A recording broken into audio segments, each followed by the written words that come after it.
Bismillahirrahmanirrahim. Assalamualaikum warahmatullahi wabarakatuh. Innal hamdalillah nahmaduhu wa nasta'inuhu wa nastaghfiruh wa na'udzu billahi min shururi anfusina wa min sayyiati a'malina. May yahdihillahu fala mudilla lahu wa may yudlil fala hadiya lahu.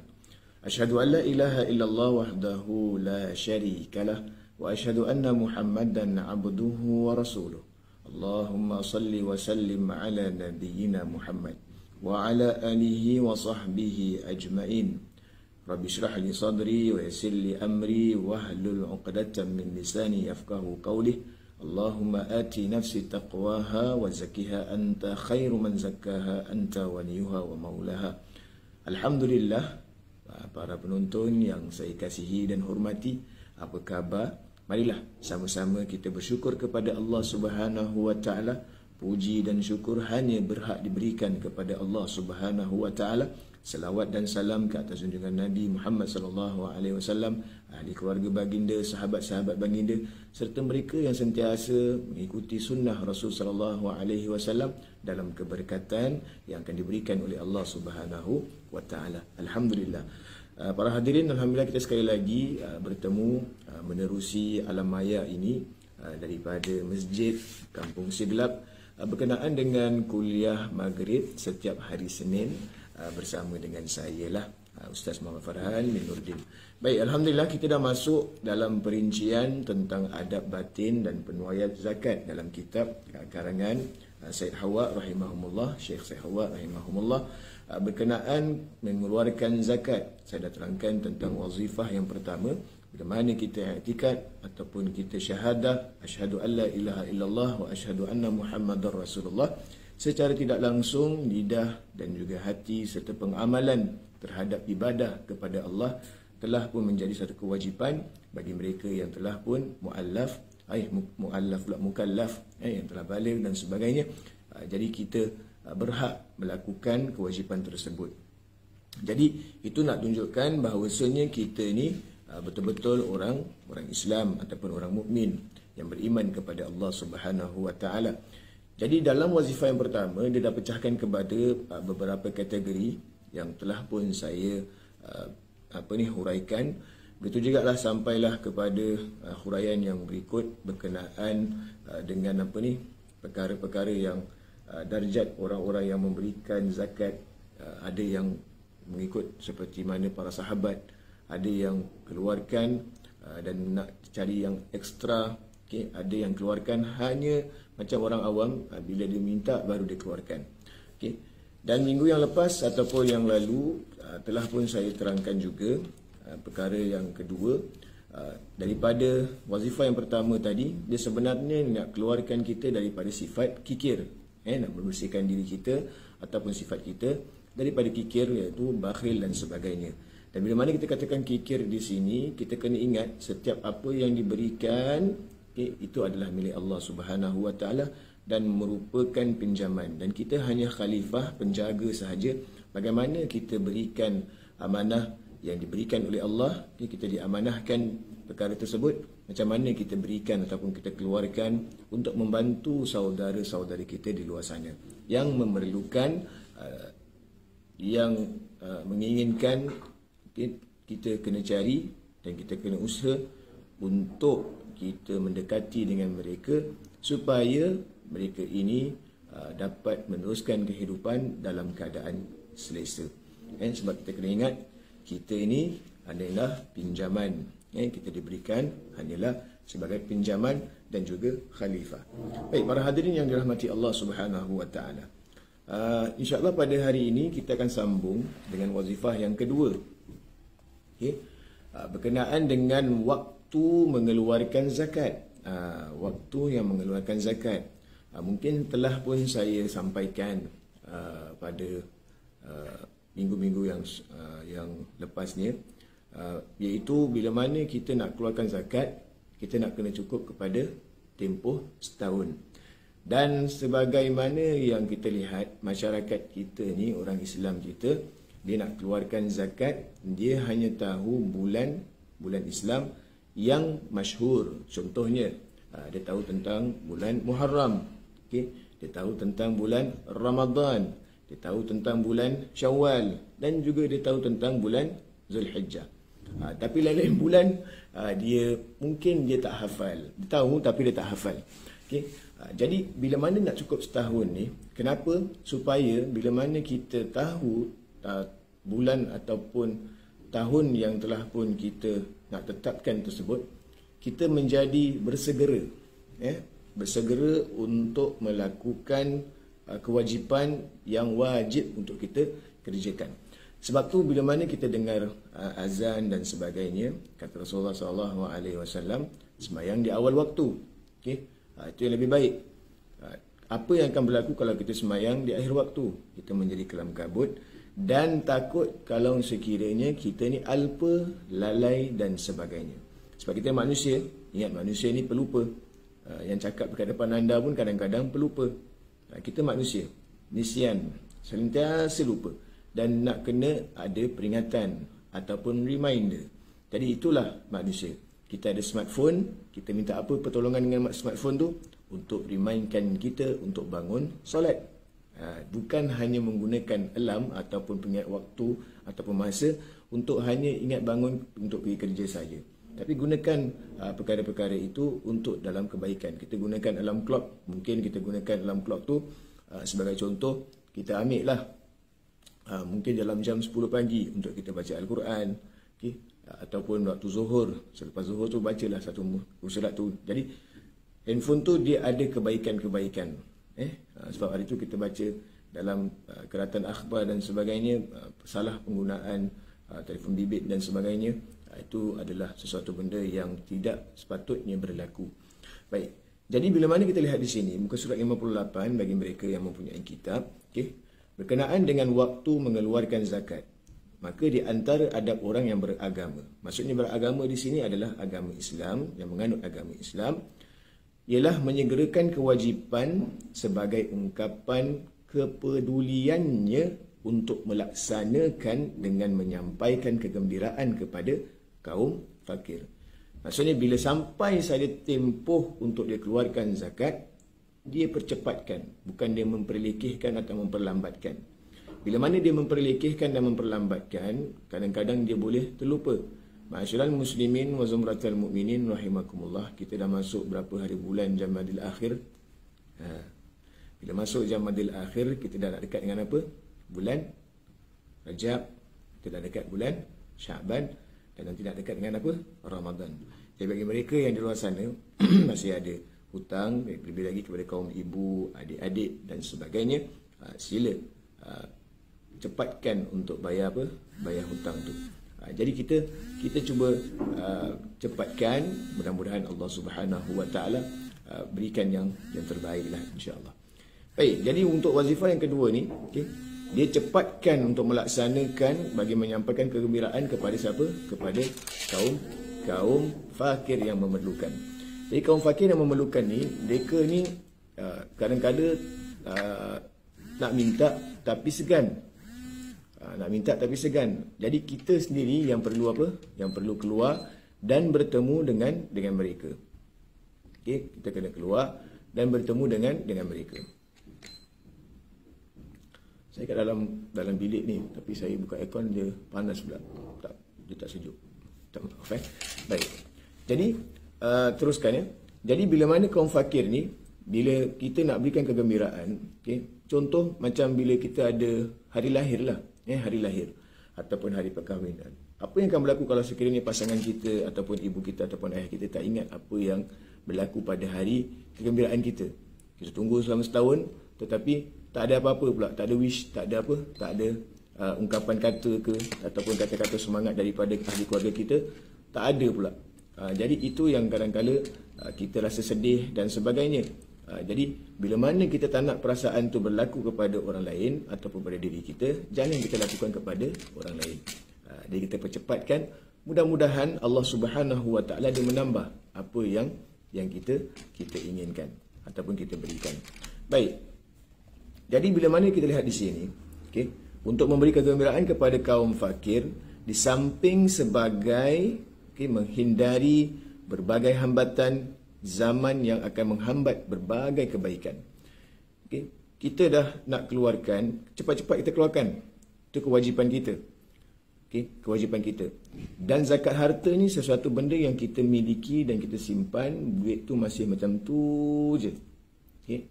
Tapi benda yang kita tak miliki, kita tak perlulah nak kelang kabut, nak bayar zakat. Saya kasih bagi contoh, macam contohnya CPF. CPF kita, buat masa sekarang kita dapat pegang tak? Buat masa sekarang kita tak pegang. Okay? Dan CPF tu dia berjalan sebenarnya. Dia berjalan. Cuma, bila mana sesetengah orang ni, dia mungkin tak nak bertemu ataupun tak nak bertanya, dia kelang kabut nak keluarkan duit ataupun zakat CPF dia. Jadi bila kita nak keluarkan zakat CPF tu, okay, kita tengok dulu sama ada dah cukup kita punya haul setahun ke belum. Dah cukup ke belum. Jadi kalau sekiranya kita belum cukup lagi setahun, contohlah dapat duit CPF pada ketika itu, saya ingat balik bulan-bulan yang kita hafal, letaklah 1 Muharram. Jadi bila dapat duit tersebut 1 Muharram, jangan kelang kabut nak keluar, belanjalah dulu. Kita belanja dulu. Jadi bila kita dah belanja dan sebagainya, bila jumpa lagi setahun, cukup tempoh setahun, 1 Muharram tu, ada. Itu yang kita kena keluarkan, cepat-cepat keluarkan. Okay, cepat-cepat kita keluarkan.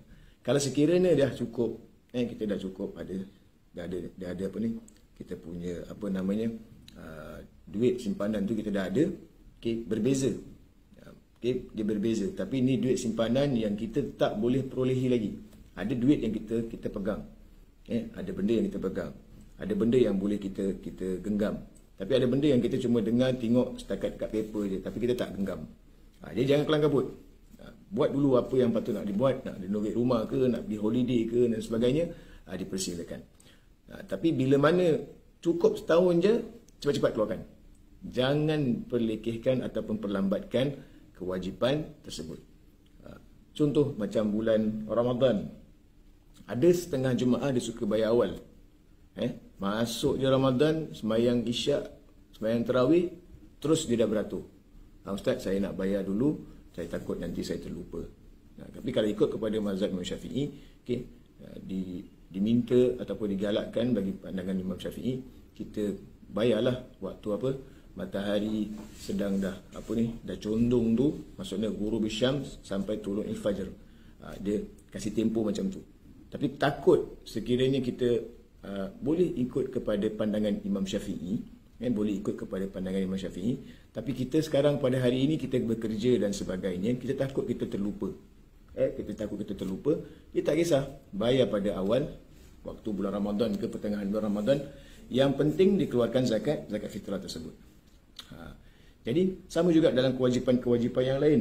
Kewajipan-kewajipan yang lain kalau kita mampu, dah ada duit sekarang ni, kalau macam tu cuba nak apply pergi haji lah. Jadi ada kemampuan, silakan.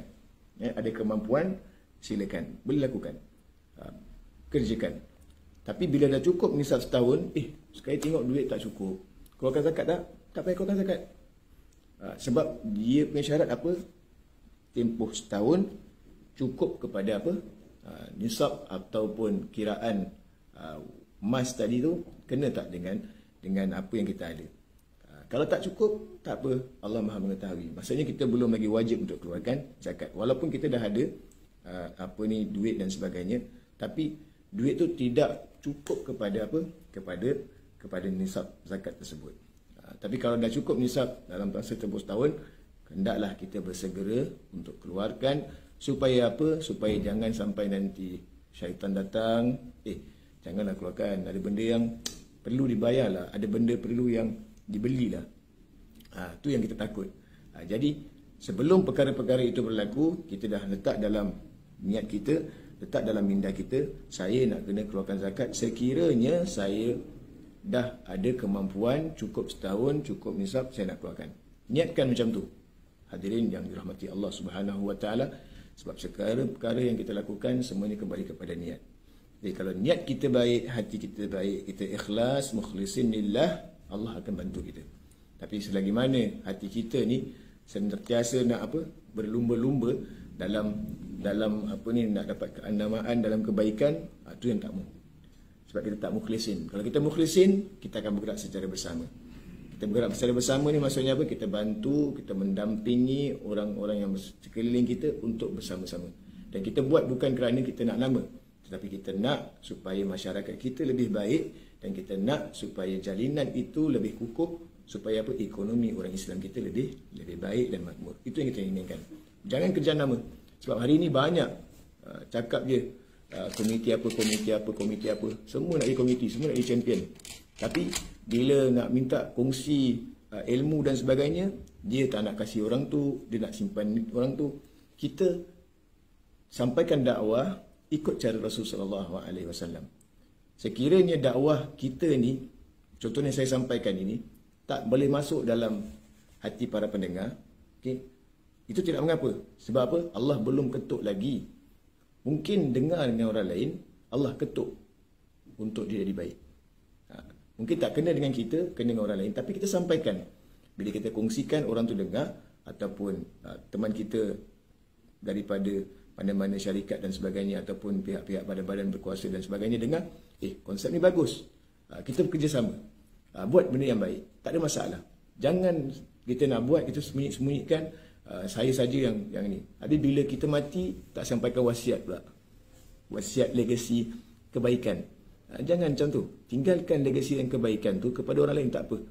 Kita tak dapat pujian di dalam dunia, insya-Allah kita dapat pujian daripada langit. Sebab Allah tahu itu kebaikan kita yang kita dah salurkan. Sebab tu bila mati anak Adam, ingat 3 benda ni. Tak terputus 3 perkara ni. Okay? Ilmu yang bermanfaat, sedekahul jariyah, doa, anak-anak yang soleh. Jadi jangan takut. Jangan mengharapkan pujian manusia. Takut nanti hati kita ni mati. Mati kenapa mati? Sebab kita nak buat sesuatu, kita nak manusia puji. Kita nak buat sesuatu, kita nak manusia puji. Kita nak itu, kita nak manusia puji. Takut nanti dekat hari akhirat Allah kata apa? Kamu minta pahala dengan orang-orang yang puji kamu. Jangan minta dengan aku. Na'udzubillah. Dan ada pun dalam hadis tersebut. Jadi, bila mana kita nak lakukan sesuatu, ingat 2 syarat ni ibadah. Ikhlas lillah, ittiba' Rasul sallallahu alaihi wasallam. Baik, para hadirin yang dirahmati oleh Allah Subhanahu wa taala. Kita ni banyak kekurangan, banyak kecacatan yang berlaku dalam diri kita.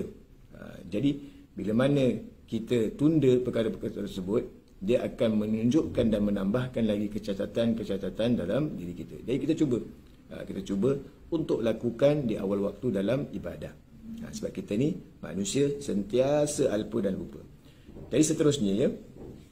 Jadi bila mana kita lihat di sini, okay, bila mana kita nak lakukan kebaikan, pastinya akan ada bisikan.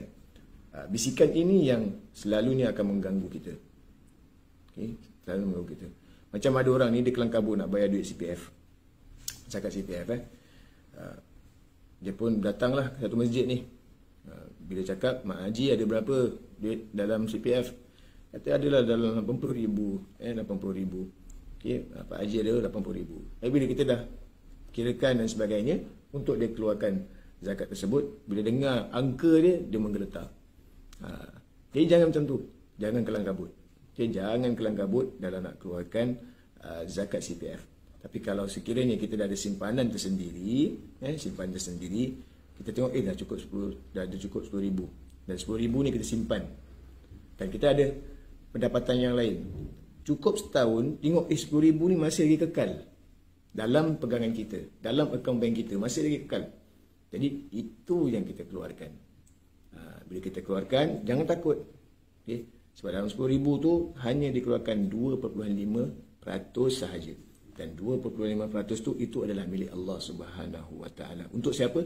Untuk golongan asnaf yang telah pun Allah Subhanahu wa taala tetapkan. Jadi ma'asyiral muslimin wa zumratal mukminin rahimakumullah, kita cuba mulakan tahun baru ini 2021, kita lupakan yang kisah-kisah yang lalu, mungkin kita alpa dan lupa. Kita lakukan dan teruskan kehidupan tahun ini untuk mendekatkan diri, taqarrub ila Allah Subhanahu wa taala, untuk mendekatkan diri kepada Allah Subhanahu wa taala. Jadi kalau kita dah ada duit simpanan, okey, ustaz kata, oh sekarang nak kena hafal dengan bulan Islam, okey. Kita ambil bulan Islam yang mana kita nak pilih. Oh, saya nak pilih Muharram lah. Sebab Muharram ni permulaan hijrah. Silakan. Jadi Mungkin daripada Muharram tu, dia ingat lagi Muharram akan datang, dia nak keluarkan, tak ada masalah. Ataupun dia nak keluarkan dalam bulan Ramadan. Oh, Ramadan dia ingat peristiwa-peristiwa yang berlaku. Ada Lailatul Qadar, ada bulan ataupun yang mana Rasulullah SAW ni diberikan gambaran bagaikan angin di waktu dia nak keluarkan sedekah. Maksudnya apa? Rasulullah ni kuat memberi sedekah atau memberikan kebaikan dalam bulan Ramadan. Dia nak gunakan, boleh, untuk menjadi inspirasi diri dia. Nak ikut kepada Rasul, boleh, tak ada masalah. Ataupun dia nak ambil bulan Zulhijjah. Dia ingat bulan Zulhijjah. Sebab Zulhijjah, awal Zulhijjah sampai 10 Zulhijjah ni ada hari-hari yang apa ni bersejarah. Antaranya orang pergi wukuf di Arafah, hari tasyrik dan sebagainya. Dia nak buat macam tu, silakan, tak ada masalah. Jadi kita ambil bulan-bulan dalam Islam untuk kita keluarkan pada tahun yang akan datang, supaya apa? Dia menjadi inspirasi dalam diri kita. Inspirasi untuk melakukan kebaikan. Sebab tu nak lakukan kebaikan, jangan tengok di bawah, tetapi lihat di atas. Kenapa orang di atas boleh lakukan kebaikan, saya pun boleh juga lakukan kebaikan. Allah ciptakan dia 2 mata, saya pun dicipta dengan 2 mata. Allah ciptakan dia dengan badan, saya pun ada badan. Namun, kenapa saya tidak mampu untuk lakukan kebaikan sepertinya? Kita ketuk jiwa kita, kita tanya minda kita, kita buat. Okay, ketuk dan buat. InsyaAllah Allah akan pandu dan Allah akan menghantar makhluknya untuk memandu kita. Kita tak tahu macam mana cara hikmah ni, tapi Allah akan membantu.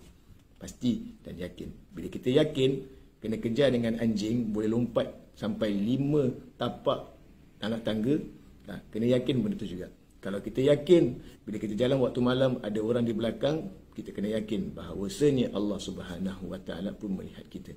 Anta'budallah ka'annaka tarah fa in lam yakun tarah fa innahu yarak. Hendaklah kamu beribadah seolah-olah kamu melihat Allah Subhanahu Wa Taala. Saya tak nampak Allah, tapi Allah melihat saya. Dalam saya menyampaikan ni, seolah-olah saya kena fahamkan yang Allah sedang melihat saya. Jadi dalam perbualan saya ini tak boleh ada penipuan dan sebagainya, sebab Allah melihat. Kena sampaikan dalam dasar-dasar yang disampaikan oleh Rasulullah SAW. Tak boleh reka-reka.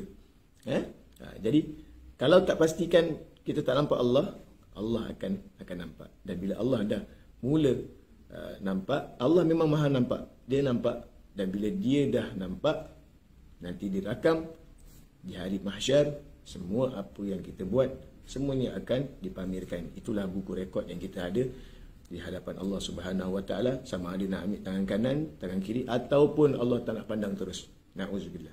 Jadi mudah-mudahan saya doakan para penonton semua menerima kitab-kitab mereka ataupun kitab-kitab amalan kita dengan tangan kanan Allah Subhanahu Wa Taala. Bila saya katakan tangan kanan tu tak samalah macam tangan kanan kita ni tapi dalam Al-Quran katakan macam tu, tangan Allah ni dia sahaja yang tahu. Okey, kita tak tahu macam mana, laisa kamitsli syai', dia tak sama macam kita. Jadi ma'asyiral muslimin wa zumratal mukminin rahimakumullah, kita dah masuk dalam bulan Jamadil Akhir. Marilah kita tingkatkan semangat untuk memberi. Tidak kiralah mana masjid sekalipun, kalau minta bantuan, kita ikhlaskan niat kerana Allah. Jangan niatkan apa-apa keburukan ataupun perkara-perkara negatif. Bila ada perkara negatif, kita tak akan keluarkan apa yang kita ada. Tapi bila kita ingatkan positif, insya-Allah tak dapat di dunia, nantikan kat mana? Dekat akhirat. Itulah janji Allah Subhanahu Wa Taala. Jadi ma'asyiral muslimin, saya undur diri terlebih dahulu. Sesungguhnya yang baik itu datangnya daripada Allah, yang lemah itu daripada diri saya sendiri.